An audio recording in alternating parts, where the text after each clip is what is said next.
Hey everyone, and welcome. Let's dive right into today's explainer, where we're unpacking Ruskin Bond's classic short story, The Thief's Story.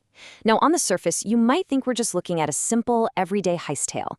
But as we dig into the material today, you're going to see that it's actually this fascinating, minute-by-minute psychological breakdown. We're going to see how radical trust can completely, fundamentally alter a person's moral compass. Seriously, it's like watching a conscience being built right from the ground up. Listen to this quote for a second. It instantly sets the tone for our story and introduces us to the totally unique mindset of our narrator. I mean, this isn't your typical remorseful protagonist. Our narrator is a cynical, calculating thief who actually finds that robbing someone who is careless, someone who just completely trusts you, well, it ruins the thrill of the crime. It literally takes the fun out of the work for him. So let's examine exactly who this narrator is. Section 1, The Experienced Young Thief. This kid's approach to crime, it is practically a science. He scopes out his mark, a 25-year-old named Anil, at a wrestling match, and then executes these incredibly precise steps to embed himself in the target's life.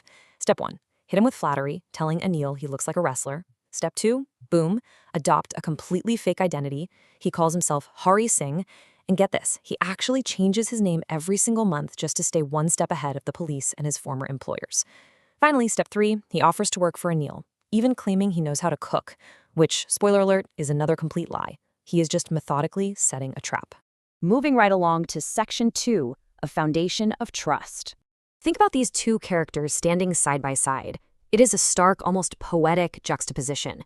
You've got Hari Singh, a 15-year-old kid with a scarred face, hardened by the streets, constantly scheming and cycling through false identities. Then you've got Anil, a 25-year-old tall, lean, super easygoing guy with a clear, unlined face. Anil is this incredibly trusting young man who makes a living in a really unconventional way. He writes for magazines by fits and starts, borrowing one week and lending the next. Their physical differences just perfectly mirror their completely opposite worldviews. Now, Anil's reaction to Hari is what truly throws our young thief off balance. I mean, get this. Hari cooks a first meal that is so incredibly bad, they literally have to give it to a stray dog. And Anil, instead of kicking him out, he just laughs, pats him on the head, and promises to teach him how to cook. But he doesn't stop there. He offers him a real foundation of education. He teaches Hari to write his name, promises to teach him to write whole sentences, and even how to add numbers.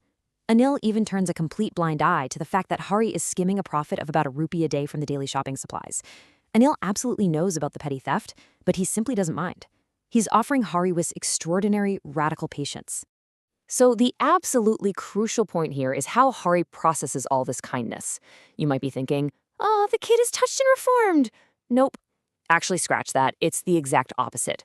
Hari initially values this literacy purely as a tool to become an even more devious, successful criminal.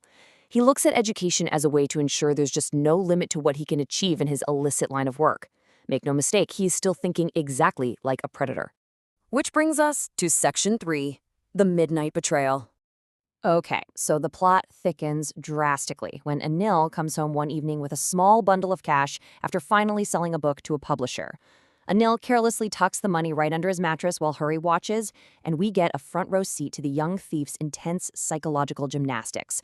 The temptation is just way too great. Hari mentally justifies the impending midnight robbery, basically convincing himself that he's doing Anil a favor. He tells himself, look, if I don't take the money, he's only going to waste it on his friends anyway. And his ultimate rationalization? After all, he doesn't even pay me a regular salary. He convinces himself he's simply taking what he's rightfully owed because, hey, he's getting entirely out of practice at his real job, stealing. So, slipping his hand under the mattress while Anil sleeps peacefully in the moonlight, Hari successfully executes the heist. And he extracts a massive haul, 600 rupees in 50s. For a 15-year-old street kid, that is a literal fortune. As he runs down the road with the notes tied to his waist, he calculates that with 600 rupees, he could live like an oil-rich Arab for a week or two. But here is where the psychology gets so fascinating. In his short career, Hari had made a careful study of men's faces when they get robbed. He knows the greedy man shows fear, the rich man shows anger. The poor man, he just shows mere acceptance. But as he stands there alone, the reality of what he's just done really starts to set in. He realizes with dread that Anil's face won't show anger, and it won't show fear. Anil's reaction will just be a touch of sadness. And it won't even be about the loss of the money. it will be about the heartbreaking loss of trust. Let's track his escape that night. He secures the money and dashes to the train station to catch the 10:30 Lucknow Express. The train is moving out. He could easily jump into a carriage, but he hesitates. For some unexplained reason, he just freezes and he can't do it. The train leaves without him. By midnight, our experienced thief is wandering the empty bazaar completely alone, and he sits down under a clock tower in the freezing, chilly November rain. His clothes are sticking to his skin, and the stolen money at his waist becomes damp. And that leads us perfectly into Section 4, the power of forgiveness. Picture him sitting in that cold rain. The psychological weight of the theft completely shatters the young boy's cynical worldview. Feeling those damp, stolen notes against his skin, Hari experiences this massive, life-altering epiphany. He realizes what he has actually thrown away. He forgot all about the sentences he was going to learn. He recognizes that, yeah, stealing is a simple matter, but to be a really big man, a clever and truly respected man, well, that's something entirely different. He realizes that the respect and genuine cleverness gained through education is infinitely more valuable than a successful heist of a few hundred rupees. Driven by this desperate realization, Hari decides he must go back, if only to learn to read and write. But returning stolen goods undetected, that is actually much, much harder than stealing them in the first place. He hurries back, feeling incredibly nervous. He opens the door in the clouded moonlight, creeps to the head of the bed, feels Anil's breath on his hand, and miraculously, he slides the damp notes right back under the mattress. The reverse heist is complete. Okay, here comes the ultimate twist. The next morning, Hari wakes up late. Anil has already made the tea. Anil stretches out his hand, and right there between his fingers is a 50-rupee note. Hari's heart absolutely sinks. He thinks, no way, I've been caught. Anil casually says he made some money and will now pay Hari regularly. But when Hari takes the note, he feels it. It's still wet from the night's rain. Anil says, today we'll start writing sentences. Guys, Anil absolutely knows about the betrayal. He knows Hari stole the money and brought it back. Yet his eyes and lips show absolutely nothing. No anger, no accusation at all. This beautiful moment perfectly encapsulates our core concept for today: radical trust. By choosing to focus entirely on the promise of education and the future, rather than the crime of the past, Anil practices radical trust. He extends complete confidence and unspoken forgiveness.